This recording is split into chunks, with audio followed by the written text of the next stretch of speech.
अप्रैल 2022 में अपन ने चैनल्स बनाया था और मई एंड जून स्टार्टिंग से अपन कंसिस्टेंटली इस पर लॉन्ग फॉर्म वीडियोस डालना, उसके पहले शॉर्ट्स बकैती करके डालते थे, लेकिन कायदे से वीडियोस डालना मई एंड से चालू किया।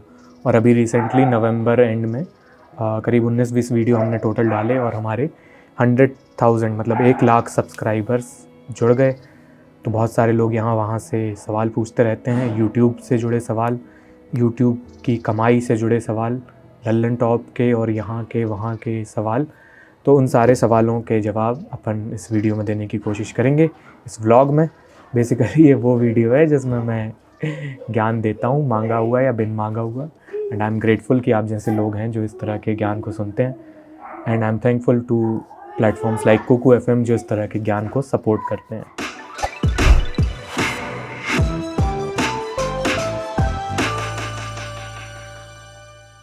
तो सबसे पहला सवाल तो यही है कि इतने कम समय में इतने कम वीडियोस के साथ इतने सब्सक्राइबर्स कैसे इकट्ठे कर लिए।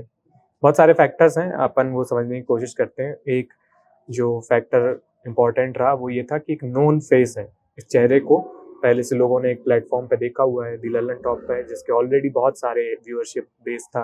तो आसान होता है लोगों को ऐसे चेहरे को ट्रस्ट करना जिसको वो पहले से जानते हो। But this is not the only factor. और भी बहुत सारी चीज़ें हैं जो मैंने अलॉन्ग द यूट्यूब जर्नी 3 साल में सीखी हैं, और मैं समझता हूँ कि अगर वो आपको पता हो तो आप में से कोई भी इस कंटेंट के गेम को समझ सकता है और उसमें आगे बढ़ सकता है।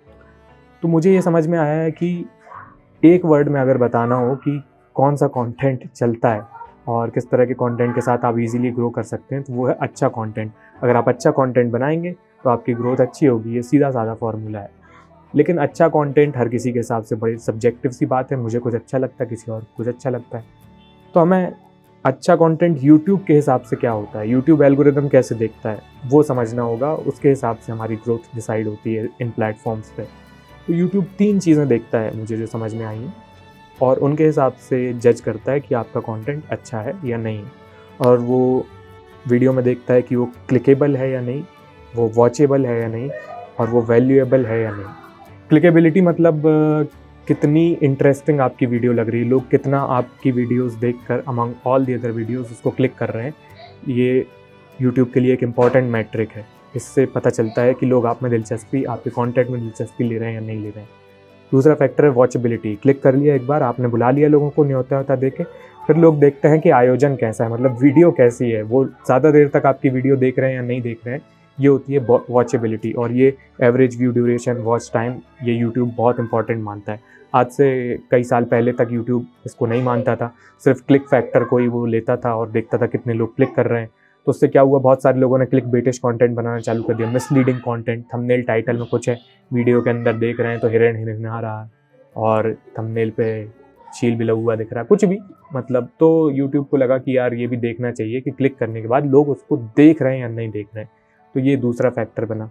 तीसरा फैक्टर आज से कुछ साल पहले आया, वो था कि यूट्यूब ने वैल्यू देखना चालू कर दिया कंटेंट की, कि कितना वैल्यूएबल उसके व्यूअर्स के लिए वो कंटेंट है, उसके हिसाब से उसे प्रमोट किया जाएगा।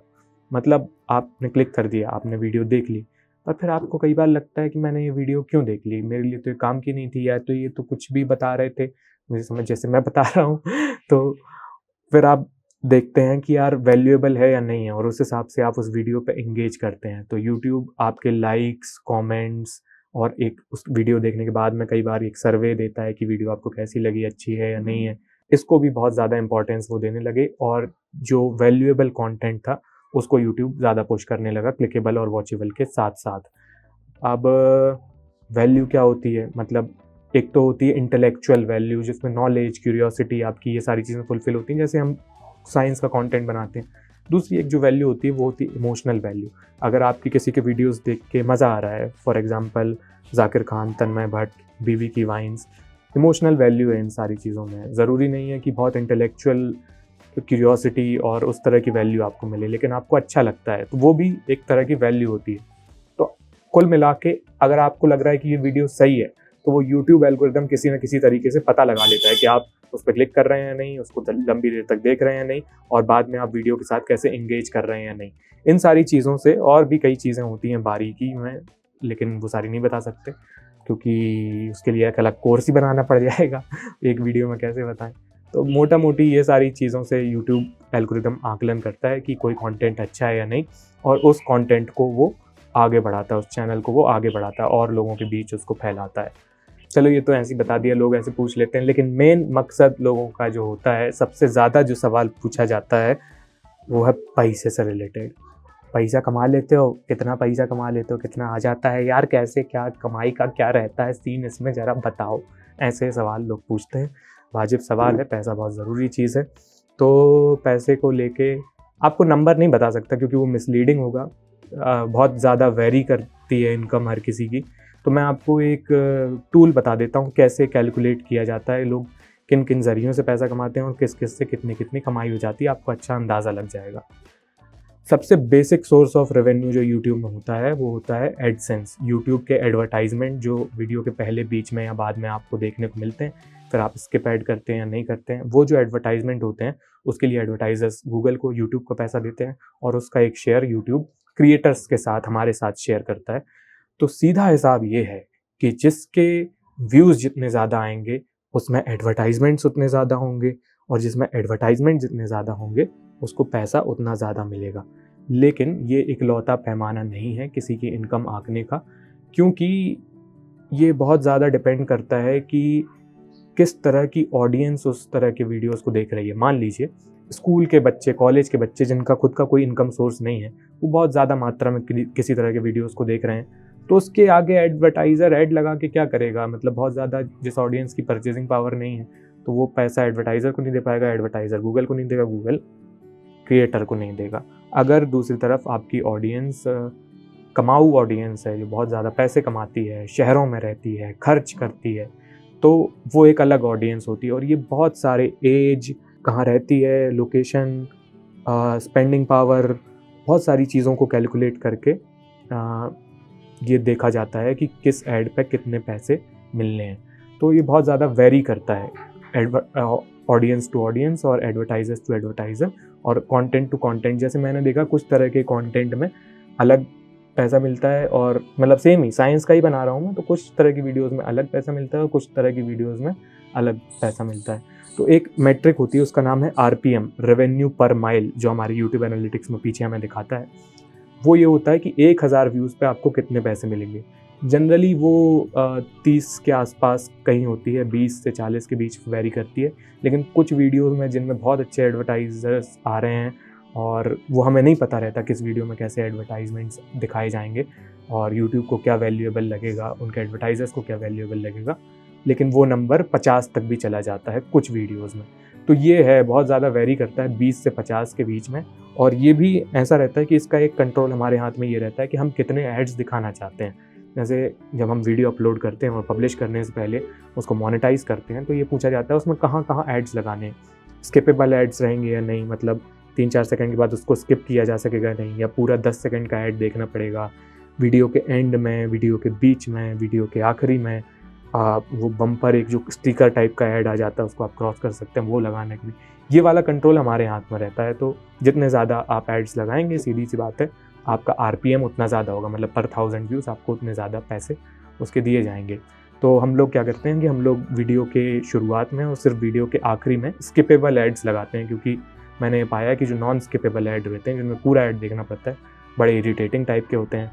और वीडियो के बीच में भी अगर कोई ऐड आ जाता है तो हमारी ऑडियंस के लिए, मतलब जो नॉलेज बेस्ड, साइंस बेस्ड, एक तो वैसे बहुत हार्ड टाइप का कंटेंट है, इसको कंज्यूम करने वाली ऑडियंस को बीच में ब्रेक नहीं लगना चाहिए। तो फ्लो बरकरार रखने के लिए हम बीच में एड्स नहीं लगाते, ना ही बम्पर्स या किसी दूसरे तरह का डिस्ट्रैक्शंस लगाते हैं।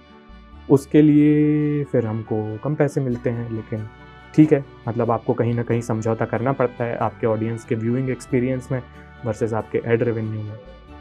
ये है यूट्यूब के थ्रू एडवर्टाइजमेंट्स का पूरा हिसाब, ठीक है। लेकिन ये जो है ना, ये सिर्फ टिप ऑफ आइसबर्ग है, मतलब ये बहुत ऊपर की कमाई है। ये जो बड़े क्रिएटर्स हो जाते हैं इन टर्म्स ऑफ नंबर्स या इन टर्म्स ऑफ रेवेन्यू, उनका ये मेन सोर्स कभी नहीं होता है, उनके लिए ये साइड इनकम टाइप की होती है। यूट्यूब में जो मौजूदा इकोसिस्टम में सबसे बड़ा कमाई का ज़रिया है, वो है ब्रांड इंटीग्रेशंस या स्पॉन्सरशिप्स लेना। अब जब हमारे 7-8 हज़ार सब्सक्राइबर्स ही थे और मतलब हमारा नंबर्स के हिसाब से बहुत बड़ा चैनल नहीं था, तभी से हमें बहुत सारे लोग अप्रोच कर रहे हैं कि आप स्पॉन्सरशिप ले लीजिए या हमें इंटीग्रेट करके प्रमोट कर दीजिए, लेकिन हम हर किसी के साथ नहीं कर सकते, ये हमारी मजबूरी है। क्योंकि हमें भी देखना होता है कि हमारी ऑडियंस कैसी है और उसके लिए क्या चीज़ें यूज़फुल रहेंगी, क्या नहीं रहेंगी। तो इसके लिए हम, जैसे हमारे बहुत सारे क्रिएटर दोस्त हैं, इन्फ्लुएंसर्स हैं, तो वो कहते हैं कि यार क्या मूर्खता भरा काम है, तुम स्पॉन्सरशिप क्यों नहीं कर रहे हो? फिर ऐसे कैसे सस्टेन करोगे? मतलब बिना पैसे के कैसे चीज़ें स्केल अप होंगी? तो यार पैसा बहुत ज़रूरी चीज़ है, मैं ये समझता हूँ उस प्रैक्टिकैलिटी को, लेकिन वो सबसे बड़ी चीज़ नहीं है। मतलब कुछ होते हैं लॉन्ग टर्म गेम्स और कुछ होते हैं शॉर्ट टर्म गेम्स। तो शॉर्ट टर्म में तो बहुत अच्छा होगा, हम एडवर्टाइज़र्स से या स्पॉन्सरशिप ले लें, कोई भी जुआ सट्टा, क्रिप्टो कोई भी अंट-शंट ऐप से हम ले लें और उनका प्रमोशन कर दें अपने वीडियोज़ में बोल के, और बढ़िया रहेगा, पैसा आएगा, अय्याशी करेंगे। लेकिन वो लॉन्ग टर्म में इसलिए अच्छा नहीं रहेगा क्योंकि आपकी ऑडियंस आप पे ट्रस्ट करती है, तो आप उनको कुछ भी बोलेंगे, उसमें से अधिकतर लोग अपना विवेक लगाते हैं, लेकिन कुछ लोग होते हैं जो आपको ब्लाइंडली ट्रस्ट कर रहे होते हैं। तो बस आपने कहा है इसलिए वो जाके वो चीज़ खरीद लेंगे या वो चीज़ ले लेंगे या वो चीज़ को एक्सप्लोर करेंगे। तो उन लोगों के साथ सही नहीं होगा। तो हमें एक ये देखना पड़ता है हमेशा कि यार क्या हमें बताना चाहिए और क्या नहीं बताना चाहिए। ये चॉइस हमेशा हमारे हाथ में रहती है और वो सबका अपना-अपना रहता है। तो मैं तो ऐसे इमेजिन करता हूँ कि कुछ लोग आते हैं मेरे घर पे और उन लोगों से मैं कुछ बात करता हूँ, तो अगर मैं उन लोगों को कोई चीज़ नहीं बताऊँगा या उनके लिए कोई चीज़ अनयूज़फुल रहेगी या मैं खुद किसी चीज़ में जेन्युइनली बिलीव नहीं करता हूँ, तो ऐसी बात मैं उनको नहीं बताऊँगा। और मुझे लगता है कि लॉन्ग टर्म में सही चीज़ रहेगी क्योंकि इससे ट्रस्ट बना रहता है। ट्रस्ट भाई साहब, ऐसी चीज़ों को लोग आजकल वैल्यू करते नहीं हैं, पर ये बहुत अ, टाइमलेस टाइप की चीज़ें रही हैं। आदिकाल से भरोसा जो है वो बहुत ज़रूरी चीज़ है, ऐसा बुज़ुर्ग बताते आए हैं और हमें लगता है कि अभी भी बना रहना चाहिए, दोस्ती बनी रहनी चाहिए, अच्छा रहता है ना? तो फिर हमारे शुभचिंतकों का ये सवाल होता है कि यार फिर तुम कैसे पैसा कमाओगे, जीविका कैसे चलाओगे? अभी तो तुम्हारे ऊपर कोई रिस्पॉन्सिबिलिटीज़ नहीं है, आगे जाके एक परिवार होगा, एक टीम होगी या कुछ होगा, उनकी ज़रूरतें कैसे पूरी करोगे? माता-पिता के प्रति जो तुम्हारी रिस्पॉन्सिबिलिटीज़ हैं, उनको कैसे पूरा करो? तो मैं समझता हूँ ये सारी चीज़ें होंगी और पैसा बहुत ज़रूरी होगा, लेकिन पैसा ऐसे नहीं कमाया जाता है ट्रस्ट ब्रेक करके या कोई भी चीज़ जिसमें आप जेनुइनली बिलीव नहीं करते हैं, अपनी ऑथेंटिसिटी ब्रेक करके। पैसा बहुत बढ़िया चीज़ है, एक वैल्यू ट्रांसफ़र की तरह है वो, जिसमें आप सोसाइटी के लिए कुछ वैल्यू क्रिएट करते हैं और वो आपको एक नंबर देती है, कागज़-वागज़ देती है कि हाँ, तुम इसके बदले कुछ और खर्चा-वर्चा करके कुछ और चीज़ें कर सकते हो। समझते हैं कि हाँ, मतलब आपके साथ कुछ लोग काम करेंगे, उनको साथ आपको पैसा शेयर करना होगा, आपको gear, camera, mic, travel, production, light, बहुत तरह-तरह की चीज़ों के लिए पैसे की ज़रूरत होगी। आपको कुछ और कल को प्रोडक्ट खुद का बनाना है, कुछ और चीज़ बनानी है, उसके लिए कैपिटल की ज़रूरत होगी। तो पैसा तो बहुत बढ़िया चीज़ है, लेकिन आप वैल्यू क्रिएट करके पैसा कमाते हैं, तो वो मुझे लगता है कि सही तरीका होता है उसको कमाने का, रादर देन एक ट्रस्ट के लेवरेज को डिप्लीट करते जाना धीरे-धीरे, क्योंकि वो आदमी आप 1-2 बार कर लेंगे, बता देंगे लोग आपके कहने पे 1-2 बार कुछ मान भी जाएँगे, लेकिन फिर वो डिप्लीट भी होती है ना आपके वर्ड्स की वैल्यू। तो ऐसी ही चीज़ें आपको कहनी चाहिए जिनमें आप जेनुइनली बिलीव करते हैं या आप जेनुइनली जिनको यूज़ करते हैं या आपको लगता है कि आपके एटलीस्ट कुछ पोर्शन ऑफ ऑडियंस के लिए वो चीज़ यूज़फुल होगी। तो इसमें सबका फ़ायदा है ना? ऐसे काम हमें करने चाहिए। अगर किसी भी एक काम में किसी भी एक पार्टी का नुकसान हो रहा है, तो अवॉइड करना चाहिए वो, ऐसा मुझे लगता है। अब ये जो ज्ञान है ना ऐसा पैसे-वैसे वाला, हम ऐसा नहीं कोई बहुत बाबा हैं, हिमालय पे रह के तपस्या करके आए हैं। ये बहुत आलिम फ़ाज़िल लोगों को सुनकर मिला है। हमारी सोसाइटी जो करती है यूजुअली फ़ियर इंड्यूस करती है, डर पैदा करती है हमें पैसे को लेकर, तमाम अवस्थाओं को लेकर, दुनिया को लेकर, भविष्य को लेकर। लेकिन उस डर को लेकर के आप अपने डिसीज़न्स लेंगे तो आप बहुत मज़े में तो नहीं रहेंगे, एटलीस्ट आप कुछ हो सकता है अच्छा कर जाएँ, नंबर्स में अच्छा कमा लें, लेकिन आप मज़ा नहीं आएगा अलोंग द जर्नी। तो अपन को रास्ते भर मज़े भी लेना है और ग्रोथ भी देखनी है, तो उसके लिए आप सोच समझ के फ़ैसले लें, फ़ियर से नहीं। कुछ कायदे के लोगों की बातों को समझ के, उनने बताई हैं कि कैसा होता है, पैसे क्या होता है। हमने पढ़ी है रिच डैड पुअर डैड, जो बताती है कि पैसे के लिए काम मत करो, पैसे को अपने लिए काम करवाओ। हमने पढ़ी है सेपियंस के कुछ चैप्टर्स जिसमें मनी एज़ अ कॉन्सेप्ट समझाया गया है। एलन वॉट्स के हमने लेक्चर्स सुने हैं जो ईस्टर्न फिलॉसफी बताते हैं और वो मनी को एज़ अ सिंबल बताते हैं। वेल्थ अलग होती है, मनी अलग चीज़ होती है। उन्होंने ये समझाया।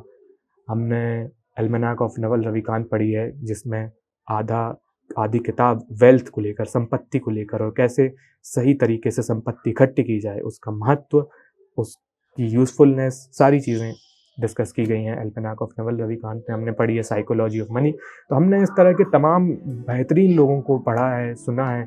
इन लोगों की बातों पे मुझे ज़्यादा भरोसा होता है रादर देन जो हमारी सोसाइटी है, जो है हमारे शुभचिंतक ही हमारा अच्छा ही चाहते हैं कि हम खूब तरक्की करें, हम खूब पैसा कमाएं, लेकिन शायद वो जायज़ तरीके हमें नहीं सुझाते हैं पैसे कमाने के, या वो बहुत लॉन्ग रन में नहीं देखते हैं कि क्या चीज़ ज़्यादा बेनिफिशियल होगी। तो किताबें जो होती हैं ना, वो बहुत कायदे की चीज़ें होती हैं, वो बहुत ढंग के लोगों की स्ट्रक्चर्ड नॉलेज होती है, जो हमें दुनिया के बारे में अलग अलग चीज़ों को समझने में बहुत मदद करती है। इसलिए हमें किताबें पढ़नी चाहिए। तो जब आप ऐसी चीज़ें पढ़ते हैं, ऐसे लोगों को सुनते हैं, तो आपको समझ में आता है कि पैसा एक कॉन्सेप्ट है, इसको एक टूल की तरह इस्तेमाल किया जाना चाहिए। डर के, घबरा के, हड़बड़ा के इसके दलदल में नहीं फंसना चाहिए, क्योंकि बहुत ल्यूक्रेटिव चीज़ है।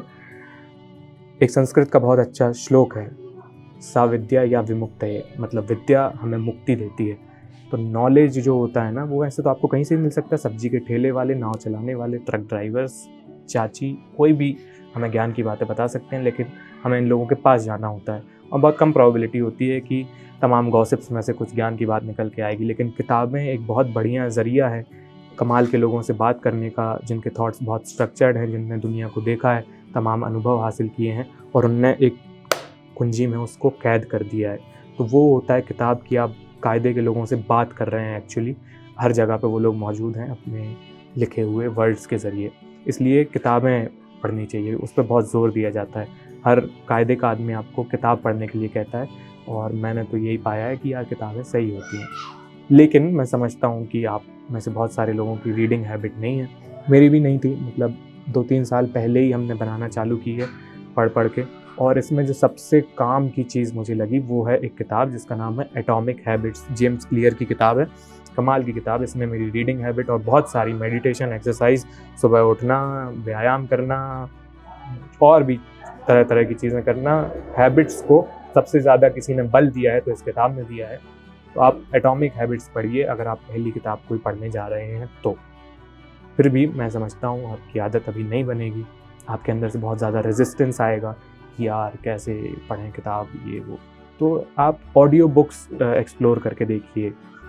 यहाँ पे हमारे पार्टनर इस वीडियो के बहुत ज़्यादा काम आते हैं, इनका नाम है कुकू एफएम। मैं 1-2 साल से करीब कुकू एफएम का नाम सुन रहा था, आपने भी सुना होगा, यहाँ वहाँ देखा होगा, लेकिन मैंने यूज़ कभी नहीं किया था। और 1 महीने पहले मैंने कुकू एफएम का एनुअल सब्सक्रिप्शन लिया, इसे यूज़ करके देखा, और कई तो बुक समरीज़ निपटा दी गई हैं। बुक समरीज़ मतलब किताबों की थोड़ा सा शॉर्ट में उसको समझाना।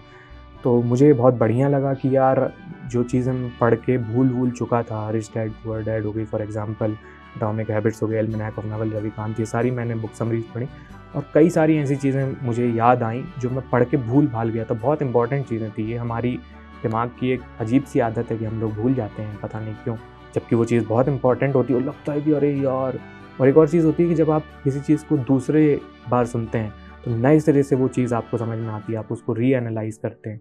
तो ये बहुत कमाल का कॉन्सेप्ट लगा कि भाई बुक समरीज़ आप सुनिए।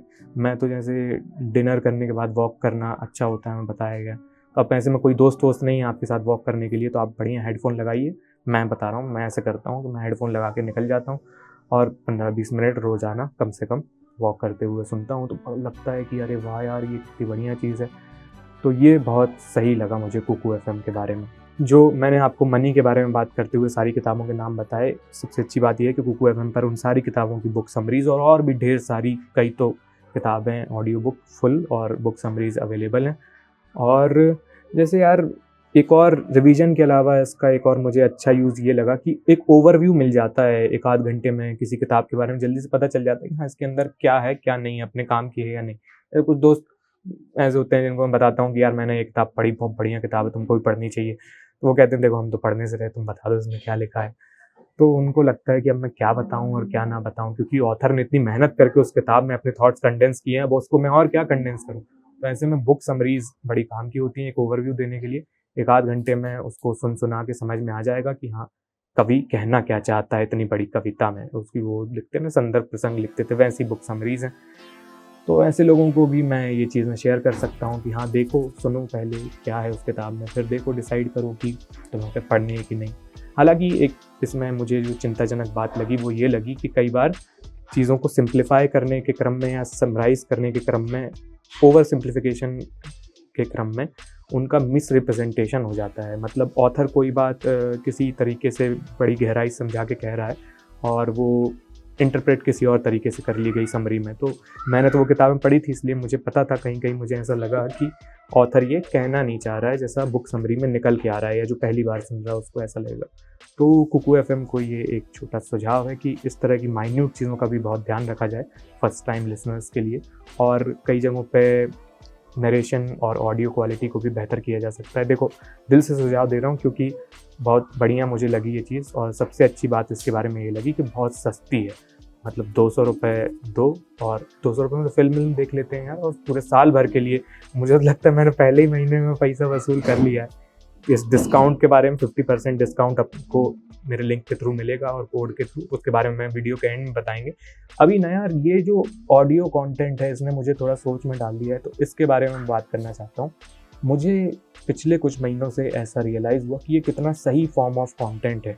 पॉडकास्ट, ऑडियो बुक्स और जो टोटल ऑडियो कंटेंट है, जैसे ये जो वीडियोस देख रहे हैं, ये ऑडियो विजुअल कंटेंट है। इसमें आपको सुनना भी होता है और साथ में आपको देखना भी पड़ता है।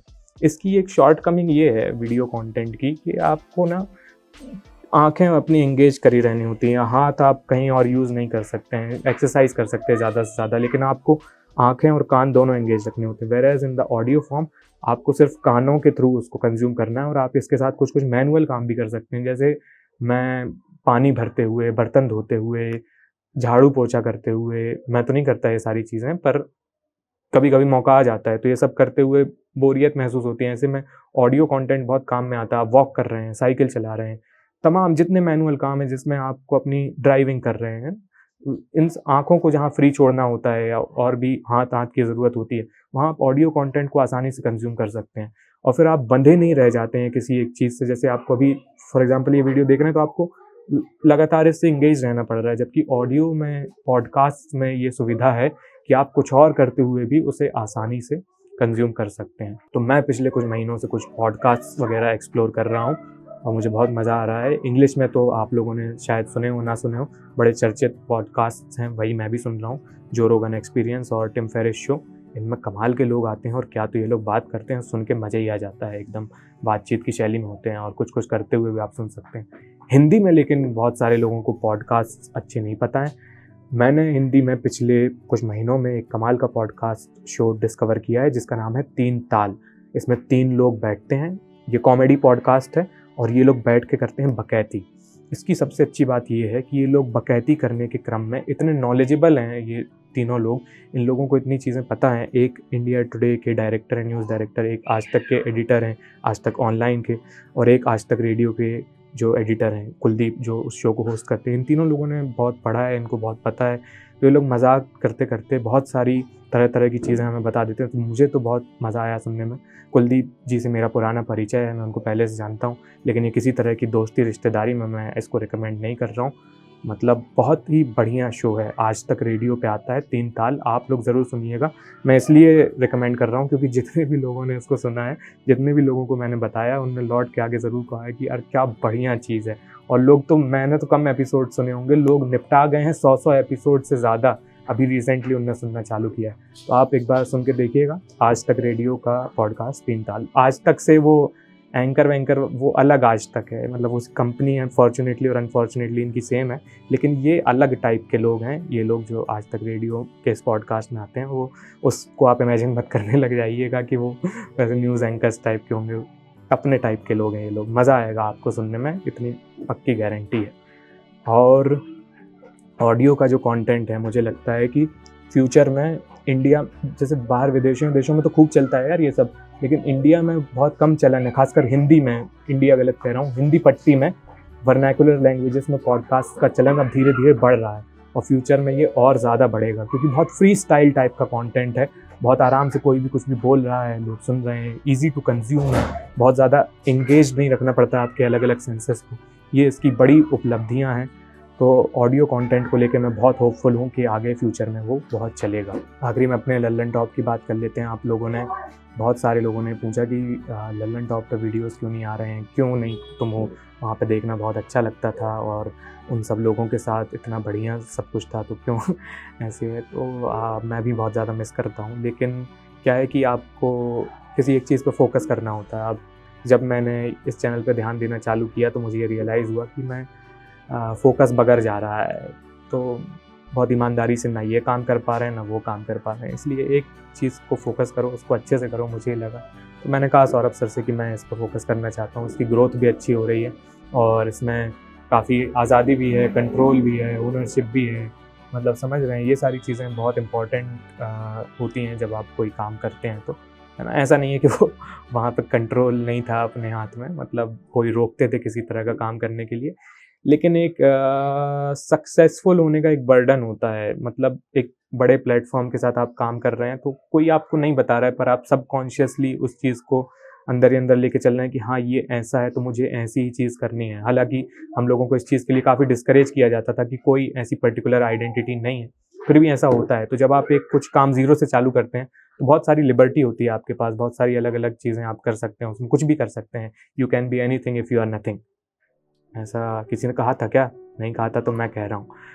तो ये होता है और इसलिए मैं इस पे कर रहा हूँ और इंशाअल्लाह सबसे रिश्ते अच्छे बने हुए हैं और भगवान करे बने रहें और ये चैनल भी चलता रहे, आप लोग देखते रहते हैं, उसके लिए बहुत बहुत शुक्रिया। आप लोगों के कमेंट्स इतने ज़्यादा मतलब क्या तो फ़ील करवाते हैं। नंबर्स देखिए, एक चीज़ होती है कि नंबर्स देख के आपको अच्छा लग रहा है, लेकिन वो शॉर्ट में होता है, वो बहुत ऐसे कि हाँ देख लिए, फिर एक टाइम बाद आप नंबर्स से ऊब जाते हैं या बोर टाइप का हो जाते हैं। लेकिन जो कमेंट्स होती हैं और आप लोगों की जो बातें होती हैं ना, दिल से दिल की कही गई बातें, उनका असर बहुत लंबे समय तक रहता है और वो मैं पढ़ता हूँ तो मुझे लगता है कि हाँ यार चलो सच में कुछ अपन ढंग का कर रहे हैं। और अपन ऐसे ही नहीं, मैं अपने लिए तो कर ही रहा हूँ, पर वो आपके भी कुछ काम आ रहा है, आपको भी किसी तरह से समृद्ध कर रहा है वो, ये मुझे जान के बहुत अच्छा लगता है। और ये इस चैनल को आगे बढ़ाते रहने में एक बहुत बड़ा फैक्टर है आप लोगों का जो हौसला देते रहने का, एकदम जो क्या बोलें भूत सवार है आप लोगों पे, वो बढ़िया चीज़ है। देते रहिए, हम लेते रहेंगे और कारवां यूं ही चलता रहेगा। आखिरी में आपको बता दूं कि कुकू एफएम का जो मैंने आपको बताया, उसके लिए पिंड कमेंट में और डिस्क्रिप्शन में एक लिंक है और कूपन कोड है आयुष के 50। अगर आप इसके थ्रू जाते हैं तो आपको 50% डिस्काउंट मिलेगा और 200 रुपये में पूरे साल भर का सब्सक्रिप्शन आपको मिल जाएगा अगर आप इस लिंक के थ्रू जाते हैं तो। ऐसा मुझे बताया गया है कि ऐसे शुरुआत के सिर्फ 250 लोगों के लिए ये ऑफ़र उपलब्ध है, तो देखिए जल्दी। ये सेल्समैन टाइप लग रहा है, लेकिन देख लीजिए, मुझे अच्छा ओवरऑल प्रोडक्ट लगा और आप जो लोग क्यूरियस लोग हैं, जो लोग नॉलेज सीकर्स हैं, उनके लिए ये काम का साबित होगा। और आखिरी एक चीज़, मैंने आपको यूट्यूब के बारे में बताया और ये भी बताया कि यूट्यूब किसी वीडियो की वैल्यू को, कोई कंटेंट अच्छा है या नहीं है, इसको इस बात पर बहुत ज़्यादा कसता है कि उस पे लोग एंगेज कितना कर रहे हैं, लाइक कमेंट शेयर सब्सक्राइब वाली जो बात है। तो अगर आपको कोई वीडियो अच्छी लगती है तो प्लीज़ मेक श्योर कि आप ये सारी चीज़ें करें, क्योंकि यूट्यूब आपके मन की बात नहीं जान सकता है। वो आप उस वीडियो को देखने के बाद क्या एक्ट करते हैं, यूट्यूब उसको पढ़ता है। तो आपको कोई वीडियो अच्छी लगती है, आप फॉर एग्जाम्पल दिस वीडियो, उसको आप और लोगों तक पहुँचाना चाहते हैं, please engage with the content. उस कॉन्टेंट को लाइक कमेंट ये सब करते रहिए, उससे बढ़िया रहता है, सिस्टम बना रहता है। अगले कुछ अपन साइंस के वीडियोस करेंगे मेजरली यहाँ पे, और भी अलग अलग देखेंगे और ब्लॉग्स आते रहेंगे। ये वीडियोस देखते रहने के लिए आपका बहुत बहुत शुक्रिया। मैं सो लूंगा मंदिरों चौबारों पे, रह लूंगा दी लल्लन टॉप, और वहाँ के कुछ लोग अपन को जानते थे, तो ईजी होता है ऐसे लोगों को ट्रस्ट करना। बच्चे तो खैर खेलते रहेंगे। फिर से रीटेक ले लेते हैं। अरे आयु, क्यों? Repeat repeat. क्लिकेबिलिटी मतलब यहाँ नहीं आओ। अरे पारस पदम, क्या 2 मिनट यहाँ नहीं खेलो ना, मैं वीडियो रिकॉर्ड कर रहा हूँ, तुम लोग की आवाज़ आ रही है, वहाँ कहीं खेल लो, है ना। रिपीट है। तो आप जब ऐसी चीज़ें पढ़ते हैं, ऐसे लोगों को सुनते हैं, तो आपको समझ में आता है। अरे भैया ओए, यहाँ मत आओ यार।